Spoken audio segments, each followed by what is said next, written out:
Liquor scam కేసులో BRS MLC Kalvakuntla Kavitha bail petition పై ఇవాళ విచారణ జరగనుంది. ఈడీ కేసులో ట్రయల్ కోర్టు బెయిల్ తిరస్కరించడాన్ని ఎమ్మెల్సీ కవిత ఢిల్లీ హైకోర్టులో సవాల్ చేశారు. దానిని విచారణకు స్వీకరించిన కోర్టు ఇవాళ విచారణ జరపనుంది. అప్రూవర్ల స్టేట్మెంట్ల ఆధారంగా తనని ఈ కేసులో ఇరికించారని, స్టేట్మెంట్లు మినహా తనకు వ్యతిరేకంగా ఎలాంటి ఆధారాలు లేవని కవిత తన బెయిల్ పిటిషన్లో పేర్కొన్నారు. అంతేకాదు, రాజకీయ కక్ష సాధింపులో భాగంగానే తనపై కేసు పెట్టారని ఆమె వాదిస్తున్నారు. తనకు పలు అనారోగ్య సమస్యలున్నాయని కవిత చెప్పుకున్నారు. మరి ఢిల్లీ హైకోర్టు ఏ నిర్ణయం తీసుకుంటుందో చూడాలి.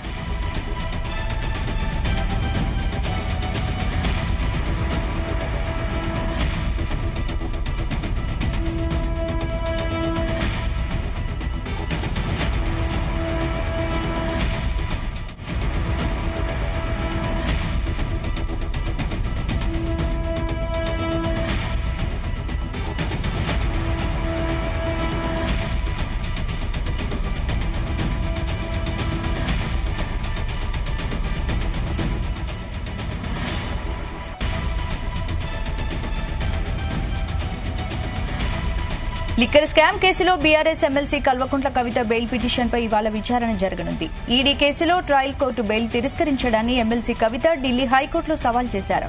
దాన్ని విచారణకు స్వీకరించిన కోర్టు ఇవాళ విచారణ జరపనుంది. అప్రూవర్ల స్టేట్మెంట్ల ఆధారంగా చేసుకుని తనని ఈ కేసులో ఇరికించారని, స్టేట్మెంట్స్ మినహా తనకు వ్యతిరేకంగా ఎలాంటి ఆధారాలు లేవని కవిత తన బెయిల్ పిటిషన్లో పేర్కొన్నారు. అంతేకాదు, రాజకీయ కక్ష సాధింపులో భాగంగానే తనపై కేసు పెట్టారని ఆమె వాదిస్తున్నారు.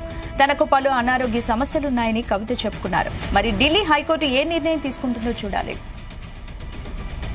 ఇదే అంశానికి సంబంధించి పూర్తి అప్డేట్స్ మా క్రైమ్ బ్యూరో చీఫ్ రవితేజ అందిస్తారు. రవితేజ, ఢిల్లీ హైకోర్టుని ఆశ్రయించినటువంటి కవిత ఈ రోజు తాను దాఖలు చేసినటువంటి పిటిషన్ పైన విచారణకు వచ్చేటువంటి అవకాశం ఉంది. గతంలో రౌజ్ రెవెన్యూ కోర్టులో తను దాఖలు చేసినటువంటి 2 పిటిషన్లు కోర్టు తిరస్కరించినటువంటి అంశాన్ని సవాల్గా చేస్తూ హైకోర్టుని ఆశ్రయించి హైకోర్టులో తనకు బెయిల్ ఇవ్వాలంటూ మాత్రం ఈ పిటిషన్ దాఖలు చేయడం జరిగింది. ఈ పిటిషన్ లో తనను సంబంధం లేనటువంటి వ్యక్తులు స్టేట్మెంట్ ఆధారంగా చేసుకుని ఈ కేసులో తనని అరెస్ట్ చేసి తనపై కేసులు నమోదు చేశారంటూ కూడా కోర్టు దృష్టికి తీసుకెళ్లడం జరిగింది. తనకు అనారోగ్యమైన సమస్యలు ఉన్నాయని, ముఖ్యంగా మహిళలకు ఉండాల్సినటువంటి సమస్యలను నేను ఎదుర్కొంటా ఉన్నాను, ఇవన్నీ కూడా పరిగణలోకి తీసుకుని తనకు త్వరలో ఈ బెయిల్ ని మంజూరు చేయాలంటూ కూడా ఈ విషయాన్ని కోర్టు దృష్టికి తీసుకెళ్లింది. కోర్టు ఈ రోజు కవిత వేసినటువంటి పిటిషన్ పైన విచారణ జరిపి ఈ రోజు కవిత బెయిల్ పిటిషన్ విషయంలో కోర్టు ఒక నిర్ణయాన్ని వ్యక్తం చేసేటువంటి అవకాశాలు కనబడతా ఉన్నాయి. రాజకీయ కక్ష సాధింపులో భాగంగానే తనపైన కేసు పెట్టారంటూ కూడా మొదటి నుంచి కవిత ఈ రకమైనటువంటి వాదనని వినిపిస్తా ఉంది.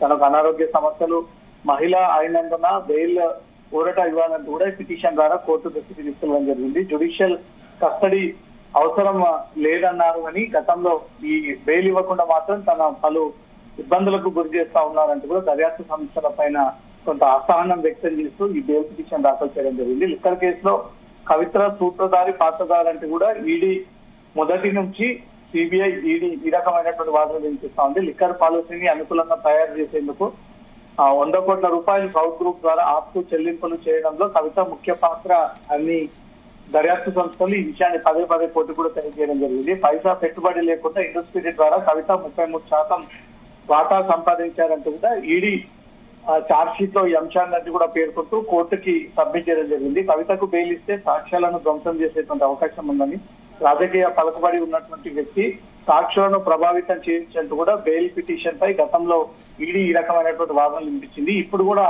హైకోర్టులో జరగబోయేటువంటి ఈ రోజు బెయిల్ పిటిషన్ విచారణ సందర్భం కూడా ఇవే వాదనలు దర్యాప్తు సంస్థల తరఫున న్యాయవాదులు వినిపించి కవితకు బెయిల్ ఇవ్వకూడదు, ఇస్తే మాత్రం ప్రమాదకరంగా ఉంటుంది, సాక్ష్యాలన్నీ కూడా ప్రభావితం చేస్తుంది, సాక్ష్యాలను బెదిరించేటువంటి అవకాశం ఉందన్న ఒక విషయాన్ని కూడా మళ్ళీ కోర్టు దృష్టికి తీసుకొచ్చేటువంటి అవకాశం ఉంది. కవిత బెయిల్ పిటిషన్ పై విచారణకు వచ్చినటువంటి వెంటనే అభ్యంతరాలు దర్యాప్తు సంస్థ తరఫున వెల్లడించినటువంటి తర్వాత కోర్టు ఏ రకమైనటువంటి నిర్ణయాన్ని వ్యక్తం చేస్తా ఉందనే దానిపై మాత్రం మరి కాసేపులో ఒక క్లారిటీ రానుంది. స్పందన అంటే రవితేజ, ఇప్పుడు కవిత బెయిల్ పిటిషన్ పై ఇవాళ విచారణ జరగనుంది కాబట్టి విచారణ ఎలా సాగే అవకాశం ఉంది? బెయిల్ వచ్చే అవకాశాలు ఎంతవరకు ఉన్నాయి? కవిత తనకున్నటువంటి సమస్యలన్నీ కూడా కోర్టు దృష్టికి తీసుకెళ్తా ఉంది. మొన్నటి వరకు ఎన్నికలు, చిన్న కొడుకు అనే ఒక సాకు చూపించి అవే కారణాలుగా చూపించింది. ఇప్పుడు ఎన్నికలు అయిపోయాయి, కొడుకు ఎగ్జామ్స్ కూడా అయిపోయాయి కాబట్టి ఇప్పుడు తనకు మహిళా సమస్యలు ఉన్నాయని, తనకు అనారోగ్య సమస్యలు ఉన్నాయంటూ కూడా ఈ కొత్త అంశాలని కోర్టు దృష్టికి తీసుకొచ్చేటువంటి ప్రయత్నం చేసింది. కోర్టు ఎంతవరకు దాన్ని కన్సిడర్ చేస్తుంది, దాన్ని కోర్టు పరిగణలోకి తీసుకోదా కవిత విషయంలో తను ఏ రకమైనటువంటి స్టేట్మెంట్స్ ఇచ్చినా స్వయంగా పోలీసులు, దర్యాప్తు సంస్థలు, కోర్టు ఎక్కడ కూడా అంగీకరించట్లేదు. ఎందుకంటే ఈ కేసులో ప్రధాన నిందితురాలు ఈ వ్యవహారం అంతా కూడా కవిత నేతృత్వంలోనే నడిచింది. తన డైరెక్షన్ మీదకే ఈ వ్యాపారవేత్తలు, రాజకీయ నాయకులంతా కూడా గ్యాదర్ అయ్యారు. కాబట్టి కవితకు బెయిల్ ఇస్తే మిగతా నిందితులంతా కూడా తప్పించుకునేటువంటి అవకాశాలు ఉన్నాయంటూ కూడా మొదటి నుంచి దర్యాప్తు సంస్థలు ఈ కోణంలోనే వాదనలు వినిపిస్తా ఉన్నాయి. కవితకు బెయిల్ ఇస్తే మాత్రం ఈ కేసు మొత్తం నీరుగార్చేటువంటి అవకాశం ఉంది. పూర్తి స్థాయిలో దర్యాప్తు ఆటంకం కలిగేటువంటి అవకాశం ఉంటుందన్న విషయాన్ని కూడా కోర్టుకి కళ్ళకు కట్టినట్టుగా కూడా వివరాలన్నీ కూడా ఎప్పటికప్పుడు దర్యాప్తు సంస్థ తరఫున న్యాయవాదులు వెల్లడిస్తా ఉన్నారు. ఈ రోజు హైకోర్టు ఈ గ్రౌండ్స్ అన్నింటిని కూడా పరిశీలించి బెయిల్ ఇవ్వడం కరెక్టేనా, బెయిల్ ఇస్తే ఎలాంటి ప్రమాదం పొంచి ఉంటుంది ఈ కేసుకి సంబంధించిన దాంట్లో కూడా కోర్టు భవిష్యత్తుని కూడా దృష్టిలో పెట్టుకొని అన్ని గ్రౌండ్స్ ని పరిశీలించిన తర్వాత కవిత విషయంలో ఈ రోజు కీలకమైనటువంటి నిర్ణయాన్ని వ్యక్తం చేసేటువంటి అవకాశం ఉంది. అంటే మొదటి నుంచి కూడా అప్రూవర్ల స్టేట్మెంట్ల ఆధారంగా చేసుకుని తనని కేసులో ఇరికించారు. స్టేట్మెంట్స్ మినహా తనకు ఎలాంటి ఆధారాలు, వ్యతిరేక ఆధారాలు లేవని పదే పదే కవిత వాదిస్తోంది. మరి ఈ విషయాన్ని ఏమైనా కోర్టు పరిగణలోకి తీసుకునే అవకాశం ఉందా? లిక్కర్ కేసులో అరెస్ట్ అయినటువంటి వ్యక్తులందరూ కూడా సొంతంగా వారే కొంతమంది అప్రూవర్ గా మారుతాన్నట్టు కోర్టుకు తెలియజేయడం, కొంతమంది దర్యాప్తు సంస్థలు మీరు అప్రూవర్ కిందికి మారితే కవితకు చెందినటువంటి వ్యక్తిగత విషయాలు, వ్యాపార విషయాలన్నీ కూడా ఈ లిక్కర్ కేసుకు సంబంధించినటువంటి అనేక విషయాలు కూడా అప్రూవర్ కిందకి మారితే ఖచ్చితంగా ఆ వాస్తవాలను వెలుగులోకి వస్తాయంటూ కూడా కొంతమందిని దర్యాప్తు సంస్థలే అప్రూవర్ కిందకి మార్చుకోవడం, కొంతమంది సొంతంగా వారే అప్రూవర్ కిందకి మారాలి, ఎందుకంటే దీంట్లో తమ పాత్ర లేదు, కవిత చెప్పడంతో మేము ఇంట్లోకి దిగాము, కవిత చెప్పడంతో దీంట్లో పెట్టుబడులు పెట్టాము, అనేక మంది వ్యక్తులను కలిసాము, అనేక సార్లు మీటింగ్లను ఏర్పాటు చేస్తున్నాము, దీంట్లో తమకు ఈ రకంగా ఫ్రాడ్ అని కానీ, ఇది బోకస్ అని కానీ, పెద్ద మొత్తంలో స్కామ్ అని కానీ, దేశాన్ని గురిపేసేటువంటి కేసు అనే విషయం తమకు అసలు ఏమాత్రం తమ నోటీస్ లో లేదు. కేవలం కవిత తమ గురించి ఆలోచించి ఈ రకమైనటువంటి యాక్టివిటీస్ కి మనం డబ్బులు పెట్టుబడులు పెడితే ఈజీగా మనకు సంవత్సరం 2 సంవత్సరాల లోపు ఇంతకు మించి ఎక్కువగా ఆదాయం వస్తుందంటూ కూడా మమ్మల్ని ప్రలోభాలకు గురి చేసింది, మమ్మల్ని ఆశ పెట్టింది, కాబట్టి దీంట్లో డబ్బులు పెట్టాల్సి వచ్చిందంటూ కూడా ప్రతి నిందితుడు ఇదే స్టేట్మెంట్ ఇస్తూ కవిత ఈ ఎమ్మెల్సీ ఎంపీగా ఉన్నప్పటి నుంచి ఏ రంగాలలో పెట్టుబడులు పెట్టింది, ఇలాంటి అక్రమాలు ఇంకేమైనా చేసిందా, లిక్కర్ స్కామ్ లో ఎంతమందిని కలిసి కవిత ఈ సంప్రదింపులు జరిపింది, ఎంతమందితో భేటీ అయ్యింది అనే వివరాలు కూడా అన్ని వారి వ్యక్తిగత సిబ్బంది నుంచి రాబట్టాలి. కాబట్టి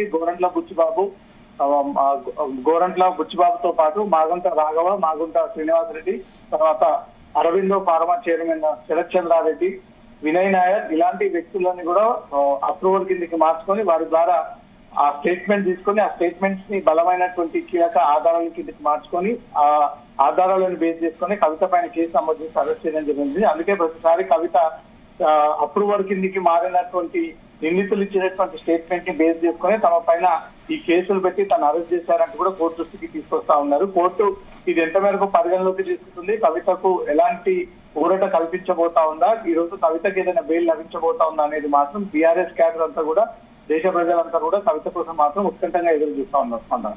రైట్, థ్యాంక్ యూ రవితేజ.